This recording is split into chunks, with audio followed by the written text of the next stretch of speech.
subhanAllah, the parents, may Allah Azza wa Jalla reward them, right?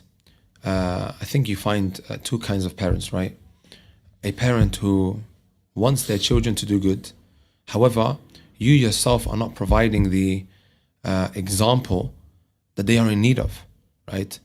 If the parent has these hopes of, I want my children to become righteous individuals, I want them to become huffaz of the Quran. However, at the same time, I don't want to detach myself from the movies that I watch throughout the day. Like, can you see the kind of precedent you are setting for your children?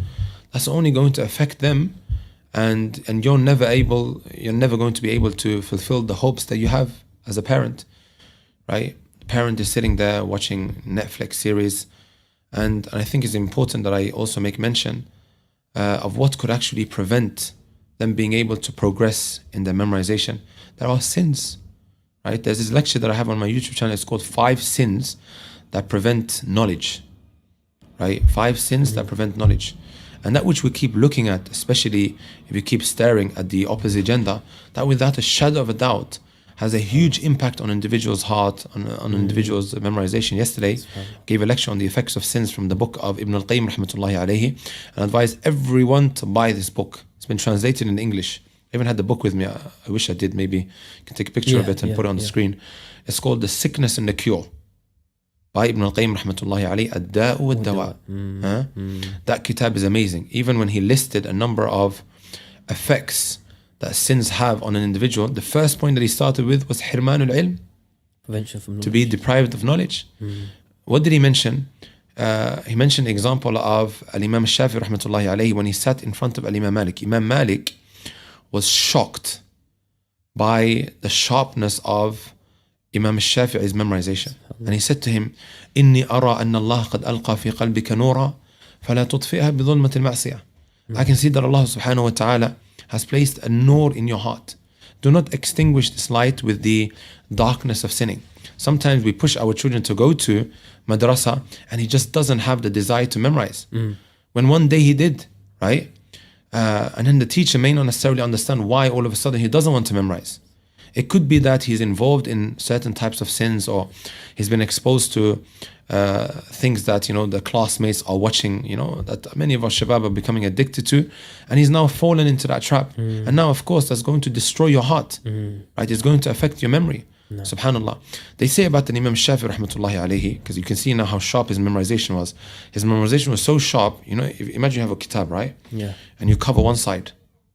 Like he would have to cover one side just so that side does not become mixed with the other. If he wanted to memorize all of that, he would have to cover the other because of how powerful his memorization was. Because he might end up, Yeah. Blending. And later on, subhanallah, in his life, he began to suffer from memory loss, or loss of memory. I think that's the best way to word it. He began to suffer from a loss of memory. And the famous lines of poetry, شَكَوْتُ إِلَى وَكِيعٍ سُوءَ حِفْظِي. He said, I complained to Waki' my loss of memory. And I always used to wonder, why did he go to Waki' out of all of the mashayikh and the scholars that taught him? Because he could have gone to Imam Malik, right? The one who said to him, I can see that Allah placed a nur in your heart. I'll mention that inshallah ta'ala in a moment. But he went to complain about his memory loss. طيب, what did Imam Waki' ibn al-Jarrah mention to him? Did he say, khalas, don't worry, Imam Shafi'i, your glory days are behind you. You've got nothing to worry about. You're getting old. لا. فأرشدني إلى ترك المعاصي. He directed me to leave off sinning. فأخبرني بأن العلم نور ونور الله لا يهدى لعاصي. Told me that the ilm is a nur. Knowledge is a light. And this light is not granted to a asi, someone who's a sinner. Subhanallah. They say that Imam Shafi rahmatullahi alayhi, he saw bangles on a woman's ankle. That affected his memory. He looked at her ankles and this is what affected his memory. That's then. Imagine now in today's day and age, right, where we live in a sexualized society, right? So you as a parent, there's only so much that you could do, right? If you have brought the shaitan into the house, and I know some parents may think, oh, this is extremely extreme. Why shouldn't we have a TV in our house? I'm not saying the issue is not the TV itself, is what you put onto the TV or the screen. Some people, they have screens in their homes, right? But they're not sitting around watching Netflix series, right? Love movies and programs and whatever have you, and the children are sitting there. So it really starts with the parent. There's only so much that you could do, and the last thing that you should be doing as a parent who has these hopes of their children becoming hufad is by bringing the shaitan into the house, right? Where the children are going to be exposed to so much sin, and they're looking at these girls, you know, and these love scenes and whatever have you, and then in these movies you have music. All of this is affecting the child's heart. SubhanAllah. Right? What did Ibn al-Qayyim rahmatullahi alayhi mention in some lines of poetry? Right? He said, حب الكتاب وحب ألحان الغنى في قلب عبد ليس يجتمعان. The love of the Quran and the love of music is two things that just can't come together in one's heart. I remember when I was young, once my mother, she caught me with music on my phone. I used to have these Nokia phones, right? This was actually the joke that I was having with the brothers in North London, right? And then she caught me and she said, Muhammad, you're not going to be able to memorize Quran while you're listening to music.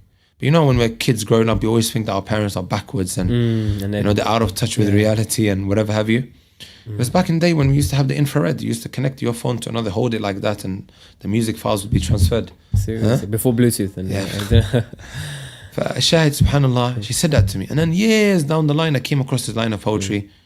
The love of music and the love of Quran are two things that just can't come in together in one's heart. So as a parent, you really do need to set the example, right? Like I said, there's only so much that you could do. If you as a parent, you know, you're waking up your children after Fajr. There are parents that do that. It's not easy. And nothing comes easy. After Fajr, they get into that routine, because by the time they wake up, let's just say at 10 a.m. or 9 a.m. Actually, no, they go to school at 9, right? So maybe 8, they're busy, they're going to school, they're coming back. Their minds are already too... There's so much baggage. Like, it's become polluted throughout the day. So in the mornings, and it's been proven, the scholars have made mention of it, either before Fajr or after Fajr. It's a very blessed time to get them to start memorizing. Yeah, and a parent has to make a sacrifice. That can really, really help. That can really, really help. And if the parent themselves are busy watching things, then the children are going to be busy as well. Yeah. Like I've had parents come up to me, oh, can you talk to my daughter? She's on TikTok. Type, auntie, like, you've got Snapchat on your phone. Like, how can you expect your child to come off TikTok? You have to set the example. Exactly. Or sometimes what happens is the mother might just give a phone to the child as young as maybe 3 years of age, so she can continue watching her Netflix series, right, in peace.